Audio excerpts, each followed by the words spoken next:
Viewers நாம இன்னைக்கு என்ன பார்க்க போறோம் அப்படின்னா, இப்போ சென்னையில் ஃப்ளட் இருக்கு. அதில் நிறைய கார் வந்து பாதிச்சிருக்கு, ஃப்ளட் ஆயிருக்கு. ஒரு ஃப்ளட் ஆன காரை எப்படி ஸ்டார்ட் பண்ணணும் அப்படிங்கிறத பற்றி தான் இப்போ நம்ம சொல்ல போகிறோம். சரியா? இதில் ரொம்ப முக்கியமான விஷயம் 7 ஸ்டெப் இருக்கு. அந்த 7 ஸ்டெப்பை நீங்கள் கரெக்டாக ஃபாலோ பண்ணினா நீங்கள் பயப்பட வேண்டியதே இல்லை. உங்களோட காரை குறைவான செலவில் வண்டியை ஃபஸ்ட் கிளாஸாக ஸ்டார்ட் பண்ணிடலாம். இந்த வீடியோ ஏற்கனவே நான் போட்டிருக்கேன். ஆனால் நிறைய பேர் என்கிட்ட என்ன சொன்னாங்கன்னா, சார் நீங்கள் காரை வச்சுக்கிட்டு அதில் எக்ஸ்பிளைன் பண்ணி போடுங்க அப்படின்னாங்க. அதனால தான் நம்ம இந்த வீடியோ நம்ம ஷூட் பண்ணிட்டு இருக்கோம். சரியா? மொத்தம் 7 ஸ்டெப்பில் ஃபஸ்ட்டு ஸ்டெப்பு ரொம்ப ரொம்ப முக்கியம். ஏன்னா இதில் தான் டோன்ட்ஸ் இருக்குது. டோன்ட்ஸில் 4 பாயிண்ட் இருக்குது. அந்த 4 பாயிண்ட் நீங்கள் பக்காவாக டோன்ட்ஸ் இருக்கணும். அதாவது செய்யவே கூடாத விஷயங்கள். என்ன செய்யவே கூடாத விஷயம்னா, பாயிண்ட் நம்பர் 1, எக்காரணத்தை கொண்டும் இந்த காருடைய கதவு இருக்கு இல்லையா, இந்த டோரை நீங்கள் இந்த ஸ்மார்ட் கீலெஸ் ரிமோட் இந்த மாதிரி இதையும் வச்சு லாக் அன்லாக் பண்ணி திறக்கக்கூடாது. இதெல்லாம் ஏன் பண்ணக்கூடாதுங்கிறதுக்கு அதனுடைய கான்சிக்வன்ஸை நான் வேறு அடுத்த வீடியோவில் போடுறேன், அதில் போய் பார்த்துங்க. சரியா? ஆனால் இதை பண்ணிடவே கூடாது.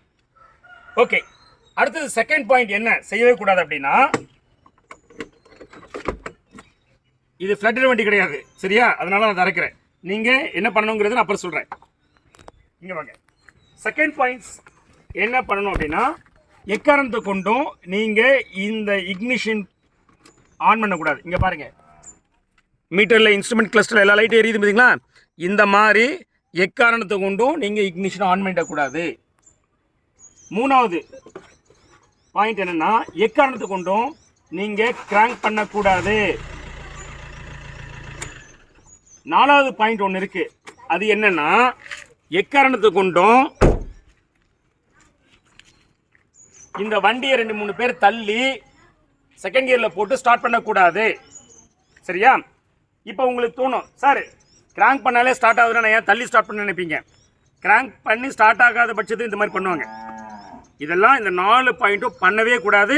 இதனுடைய கான்சிக்வன்ஸ் ரொம்ப ஹெவி. அப்கமிங் வீடியோவில் நான் தனியாக போடுறேன், கோத்ரூ பண்ணுங்கள். சரியா? நான் பயமுறுத்துக்காக சொல்ல வரல, இதெல்லாம் வந்து முக்கியமான வார்னிங். இதை செய்யாமல் இருந்தீங்கனாலே போதும், வண்டியை நீங்கள் ரொம்ப குறைவான செலவில் பக்காவாக ரெடி பண்ணிடலாம், ரீஸ்டோர் பண்ணலாம். சரியா? ஓகே, இப்போது ஸ்டெப் 1ல் செய்யக்கூடாத 4 பாயிண்ட் சொல்லிட்டேன். இனிமேல் எல்லாமே டூஸ், செய்யக்கூடியவை. ஸ்டெப் 2ல் நீங்கள் செய்யக்கூடிய வேலை என்னன்னு கேட்டிங்கன்னா, இப்போ வண்டி லாக் கண்டிஷனில் இருக்கு இல்லையா? ஸ்டெப் 2ல் நீங்கள் என்ன செய்யணும் அப்படின்னா, நீங்கள் இந்த ரிமோட்டெல்லாம் வண்டியை இந்த டோரை திறக்காமல் இந்த மெட்டல் கீ இருக்கு இல்லையா, இதை போட்டு தரங்க. இதான் ஸ்டெப் 2. டோரை திறந்துட்டீங்க. சரியா? ஸ்டெப் 3 என்னன்னு கேட்டிங்கன்னா, இந்த வண்டியில் உள்ள பேட்டரி டெர்மினலை டிஸ்கனெக்ட் பண்ணுங்க. அதுக்கு நீங்கள் என்ன பண்ணணும்னா, இந்த மாதிரி பேனட்டை ஓப்பன் பண்ணிவிட்டு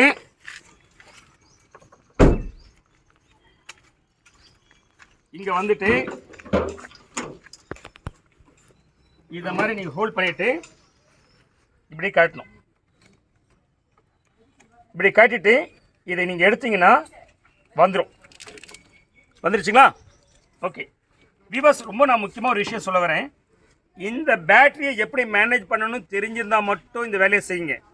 இல்லாட்டி இந்த ஸ்டெப் 3லேருந்து என்ன பண்ணுங்க, உங்கள் நியர்பையில் யாராச்சும் வந்து பார்த்தீங்கன்னா மெக்கானிக்ஸ் இருப்பாங்க.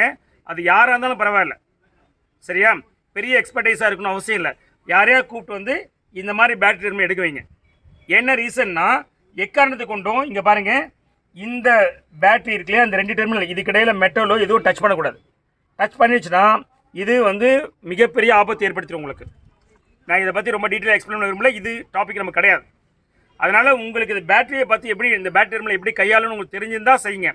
இல்லையா நியர்பை மெக்கானிக்ஸ் கூப்பிட்டு வந்து பண்ணுங்கள். எந்த மெக்கானிக்ஸ் தான் பிரச்சனை இல்லை, அவர் எக்ஸ்பர்டைஸாக இருக்கணும் அவசியமே இல்லை. இது பேசிக்காக எல்லாருக்கும் தெரியும். சரி, இப்போ இந்த பேட்டரி டெர்மினல் இது ஒன்று தான் கட்டுமானா, இல்லை சார் 2 கட்ட வரும் கட்டிங்க, ஒன்றும் பிரச்சனை இல்லை, அதெல்லாம் தப்பு கிடையாது. ஓகே, அடுத்து நம்ம ஸ்டெப் 4 பார்க்க போகிறோம். ஸ்டெப் 4ல் என்ன செய்யணும் அப்படின்னா, நம்மளுடைய ஏர் ஃபில்டர் இருக்கும் என்ஜினில். அந்த ஏர் ஃபில்டரில் வாட்டர் கண்டென்ட் இருக்கான்னு செக் பண்ணி பாருங்கள். சரியா? ஏர் ஃபில்டர் உங்களுக்கு நிறைய டிஃப்ரெண்ட் டைப் இருக்குது. இந்த வண்டியில் ஏர் ஃபில்டர் எதுனா இங்கே தான், இங்கே பாருங்கள், இந்த போல்ட் இருக்கு இல்லையா, இதை காட்டிட்டு இப்படி காட்டிங்கன்னா உங்களுக்கு ஏர் ஃபில்டர் வரும். சரிங்களா? இது ஏர் ஃபில்டர். இந்த ஏர் ஃபில்டரை இப்படி நீங்கள் காட்டுங்க. இந்த வண்டி நமக்கு ஜெனரல் சர்வீஸ்க்காக வந்திருக்கு, அதனால தான் இது வந்து டர்ட்டியாக இருக்குது. சரியா?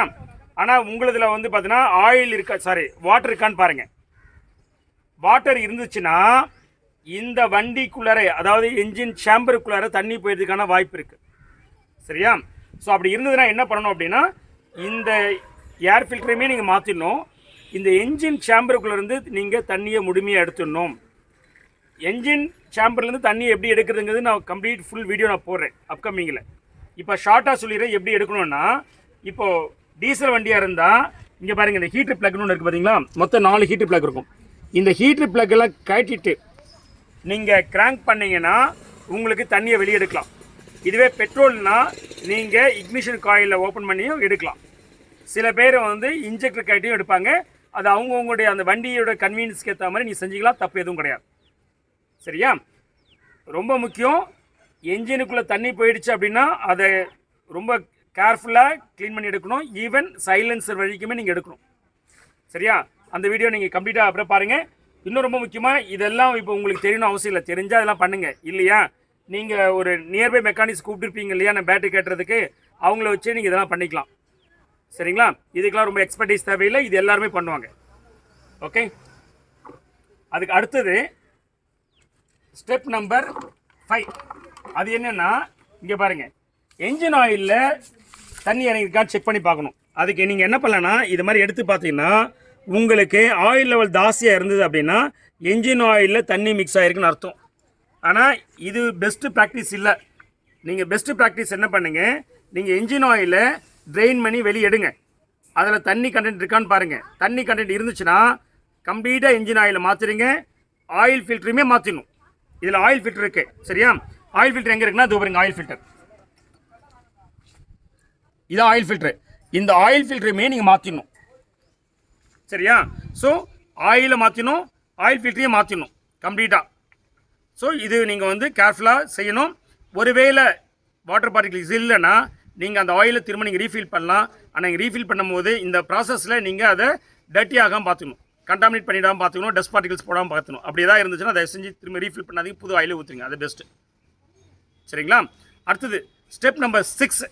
அது என்னன்னு கேட்டிங்கன்னா உங்களுக்கு இந்த வண்டியில் கியர் பாக்ஸ், எல்லா வண்டியிலும் கியர் பாக்ஸ் இருக்கும். அந்த கியர் பாக்ஸ் எங்கே இருக்குன்னா கீழே இருக்கும். அந்த கியர் பாக்ஸில் ஆயில் இருக்கும் இல்லையா, அதில் வாட்டர் போயிருக்கான்னு பாருங்கள். சரியா? அதுவுமே நீங்களாம் பண்ண முடியாது.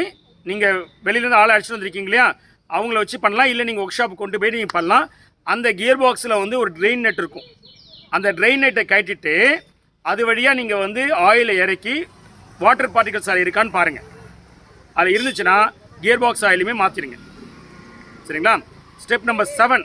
அது என்னன்னு கேட்டிங்கன்னா இப்போ ஃபியூவல்னு சொல்லுவோம் இல்லையா, இப்போ இதில் டீசல், சில வண்டியில் பெட்ரோல் இருக்கும். அப்போது அந்த டீசல்லையோ பெட்ரோல்லையோ தண்ணி இருக்கான்னு செக் பண்ணி பாருங்கள். அதுக்கு நீங்கள் என்ன பண்ணணும் அப்படின்னா சில காஸ்ட்டில் என்னவா இருக்கும்னா, இப்போ இந்த ரியர் சீட் இருக்கு இல்லையா, இதில் டேங்க் இருக்கும், அதில் மேல் மூடி லிட் இருக்கும். அதை கழட்டி நீங்கள் என்ன பண்ணலாம், தண்ணி இருக்கா அப்படின்னு செக் பண்ணி பார்க்கலாம். இருந்துச்சுன்னா அதை ஃபுல்லாக ட்ரெயின் பண்ணி எடுத்துருங்க. சரியா? சில வண்டியில் உங்களுக்கு அண்டர் சேஸில் கொடுத்துருப்பான், அதை நீங்கள் வந்து பார்த்தீங்கன்னா ஒர்க் ஷாப்பில் கொடுத்தா கழட்டி அது அந்த ஃபியூவல்குள்ளார, அதை பெட்ரோல் டீசலுக்குள்ளார தண்ணி இருக்கான்னு பார்த்து தண்ணி இருந்ததுன்னா அது கம்ப்ளீட்டாக எடுத்துருங்க. இந்த ஸ்டெப்பு 7 நீங்கள் செஞ்சினா போதும், உங்கள் காரில் பெரிய அளவில் நீங்கள் செலவு இல்லாமல் சரியாக எல்லாத்தையும் செஞ்சுட்டு நீங்கள் ரீஸ்டோர் பண்ண முடியும். இந்த வீடியோ உங்களுக்கு தெளிவாக புரிஞ்சிருக்குன்னு நினைக்கிறேன், ஹெல்ப்ஃபுல்லாகவும் இருக்குன்னு நினைக்கிறேன். நம்ம சேனல் இன்னும் நீங்கள் சப்ஸ்கிரைப் பண்ணாமல் இருந்தீங்கன்னா please subscribe and then bell button அழுத்துங்க. ஸோ தட் நான் போடுற வீடியோ உங்களுக்கு அப்டேட் வரும். வேறு ஏதாச்சும் இன்னும் ஃபர்தராக கண்டென்ட், வேறு ஏதாவது டவுட் இருந்தால் கமெண்ட் செக்ஷனில் கொடுங்க, நான் அப்கமிங் வீடியோவில் அதை ஆட் பண்ணிடுறேன். ஓகேவா? தேங்க்ஸ் யூவர்ஸ், தேங்க்யூ மச், பாய்.